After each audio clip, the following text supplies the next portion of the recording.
कुछ और तालियां मुंबई अंचल के लिए चाहिए।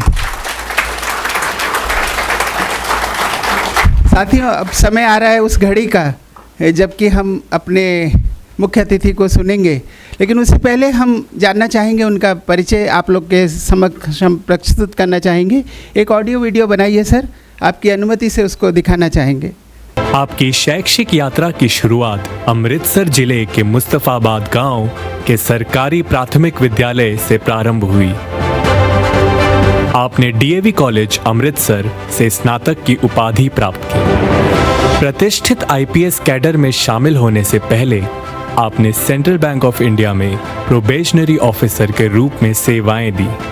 महाराष्ट्र कैडर में आने के बाद आपने जिला पुलिस प्रमुख के रूप में विभिन्न जिलों में लगभग 12 वर्षों तक कार्य किया। उसके बाद आप देश की प्रमुख खुफिया एजेंसी में शामिल हो गए और पंजाब, हरियाणा, हिमाचल प्रदेश और पश्चिम बंगाल में सेवा की। आज के इस समारोह में आपके executive director mister Srivastava, Satish और बाकी सब जो अंचल से सभी अधिकारीगण यहाँ उपस्थित हैं। सतीश ने ये जो वीडियो दिखाया आज gave me a surprise in a way that Amritsar से भी कुछ आई थिंक तस्वीरें थी उसमें। So thank you Satish. जैसा कि सबने बताया, मैंने भी अपनी जो professional journey I started with as a banker means Central Bank of India Chandigarh में, और मैं चंडीगढ़ में ही रहा। और उस वक़्त सेंट्रल बैंक में नए नए प्रोबेशनरी ऑफिसर आना शुरू हुए थे और सेंट्रल बैंक में काफ़ी विरोध था हमारा प्रोबेशनरी ऑफिसर्स का। बाकी बैंक्स तो जो थे वो पहले से काफ़ी समय से डायरेक्ट ऑफिसर्स ले रहे थे, बस सेंट्रल बैंक में somehow they could not reconcile to the idea and it was known to be a very conservative bank, means central Bank of India. तो हम मजाक में तब कहा करते थे कि सेंट्रल बैंक ऑफ इंडिया का जो कोड है that is only certain, means certain is still your code and else everything is uncertain. So that is how we use to means joke around कि सेंट्रल बैंक क्या है। But anyway उस वक्त की जो मेमोरीज़ हैं वो आज भी मेरे साथ हैं और तकरीबन 4 साल मैंने वहाँ काम किया चंडीगढ़ और अमृतसर में। सतीश हमारे से 2 बैच बाद में ज्वाइन किए और क्योंकि इसने अपना कैरियर बैंक में बनाना था, सो ही मूव्ड ऑन। हम वहीं रहे जब तक मैं आईपीएस में नहीं आया 1990 में। तो उसके बाद मेरा जो पुलिस का सफ़र है वो आपने देखा है। जागरूकता सप्ताह जो है काफ़ी समय से जो है मनाया जाता है, सेलिब्रेट तो नहीं कहूँगा, ऑब्ज़र्व किया जाता है। और हर साल हम सभी डिपार्टमेंट, इसमें कोई हम किसी एक डिपार्टमेंट को सिंगल आउट नहीं कर सकते हैं कि यहाँ ये प्रॉब्लम है। ऑलमोस्ट सभी डिपार्टमेंट्स में ये प्रॉब्लम है और सभी डिपार्टमेंट जो है right from my own department to any other department, they all means on 31st और whatever date we fix for this thing observance of this week हम एक ओथ लेते हैं। कुछ कार्यक्रम जो है हम वो आयोजित करते हैं और देन जैसे थे वैसा हमारा काम चलता रहता है।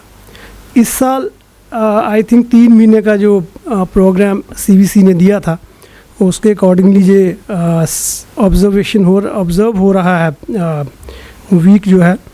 कई बार क्या लगता है कि ऐसे सप्ताह जब हम मनाते हैं तो एक सिंबॉलिज़म कि वहाँ रिचुअल जो होके रह जाता है, और कई बार ऐसा जो सिंबॉलिज़म होता है उसमें हम समझते हैं कि हमने एक हफ्ता में जो करना था कर लिया एंड मॉरली हम अपने आप को अब्जॉर्व कर लेते हैं ऐसी चीज़ों से कि जो हो रहा है, then we ignore like a milestone. जब हम कहीं सफ़र करते हैं, as you might have observe in a train और एनी फास्ट मूविंग व्हीकल, तो हम जब जाते हैं तो हम माइलस्टोन को कभी देखते नहीं हैं। हमें मालूम है कि वहाँ माइलस्टोन है but we never observe or never notice it, rather than observing we never notice it. Then this becomes like that कि साल में एक हफ्ता जो है उसको हम अपनी जो जिम्मेवारी है या जिम्मेदारी उसको हम पूरा कर लिए हैं और उसके बाद जो है हम उसको भूल जाते हैं. तो कई बार ऐसा होता है. बट एनीवे, जब ऐसा सप्ताह या ऐसा सिंबॉलिज़म जो है या रिचुअल या उसको हम मनाते हैं, तब भी हमें ये एहसास होता है कि जो प्रॉब्लम हम सॉल्व करने की कोशिश कर रहे हैं काफ़ी देर से 50 साल से 70 साल से, इवन बियॉन्ड दैट, वो अभी एग्जिस्ट करती है. हमें उसको एड्रेस करना है. अवेयरनेस जो है वो क्रिएट होता है. और जब हम अवेयरनेस क्रिएट करते हैं, definitely some people they get influenced, some people they means start following rules and regulations, and then they stop even this thing indulging into corrupt practices also. तो इसलिए सिम्बॉलिज़म ही सही, रिचुअल ही सही, बट इसका एक objective है, एक जो पर्पज़ है वो हम डेफिनेटली इस सप्ताह में अचीव करते हैं. परंतु इस साल जो CBC ने अपना थीम लिया है, corruption free India for a developed Nations, very relevant theme. और बाकी डिपार्टमेंट जो हैं उनमें जो एक लिमिटेड सा इसका स्कोप रहता होगा, परंतु हमारे डिपार्टमेंट में या गवर्नमेंट में, इवन बैंक्स में भी, because you are related to development and you are financing so many projects and you are closely associated with the development of the nation. It's very important for you also this topic. और CBC ने जो ये topic लिया है उसको मैं थोड़ा सा इस ढंग से ही देखता हूँ कि डेवलपमेंट जो है वो करप्शन की वजह से, ब्राइब की वजह से उस पर इम्पैक्ट पड़ता है. उसके भी बियॉन्ड जाकर अगर हम लिटरेचर जो है या स्कॉलरली या जो हमारा ह्यूमन राइट्स का जो इशू है, तो इसको 2-3 तरीके से लोग करप्शन को भी आजकल देखते हैं. एक तो डेवलपमेंट का भाग है, UNO ने भी इसको मीन्स अपने जो इंस्ट्रूमेंट्स है उसमें करप्शन जो है, राइट टू डेवलपमेंट जो है उसको अडॉप्ट किया हुआ है कि every person in a country और all over the country, all over the world, globe, people have a right to development and development is hampered by corruption and bribe.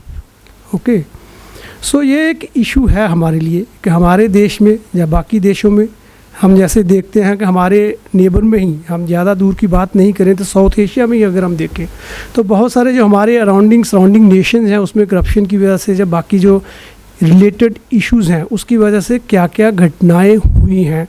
और best example is Sri Lanka और even Pakistan. We can say कि वहाँ पर भी corruption का जो incidence है वो is much more than our country और सम अदर कंट्रीज़. और उसकी वजह से वहाँ पर जो प्रॉब्लम हो रहे हैं उसका हमारे सामने रिज़ल्ट है, सबके सामने, और उससे हमें कुछ जो शिक्षा है वो लेनी चाहिए, इसके क्या प्रॉब्लम हो सकते हैं. परंतु आज जो मैं थोड़ा सा आपको इसके बारे में सेंसिटाइज करना चाहता हूँ कि वो है कि करप्शन जो है वो ह्यूमन राइट्स का भी इशू है डेवलपमेंट से आगे जाकर. अगर मैं इसमें एक एपिथेट जो उस वक़्त के जो वर्ल्ड बैंक ग्रुप के डायरेक्टर थे वुल्फ सॉहन, उन्होंने बोला था कि this is a cancer of corruption. He compared corruption with cancer of corruption. 96 में जब उन्होंने अपने बोर्ड ऑफ गवर्नर्स को एड्रेस किया तो ही सेड कि is a cancer of corruption if we may use this epithet coined by James D. Wolfson, the then president of the World Bank Group in 1996. तो उन्होंने ये बोला था कि इसको ख़त्म करने के लिए we need transparency, accountability, institutional capacity. ये सारे थीम उन्होंने उस वक्त आइडेंटिफाई किए. पर उन्होंने अपने एक्सपीरियंस के आधार पे, क्योंकि वो वर्ल्ड बैंक के एग्जीक्यूटिव थे, तो उनका जो संबंध था ऑलमोस्ट सभी जो कंट्रीज थे, as you know he was means moving around all over the globe. So he identified certain problems and he very relevantly said that in a country after country now people are demanding that there should be no corruption.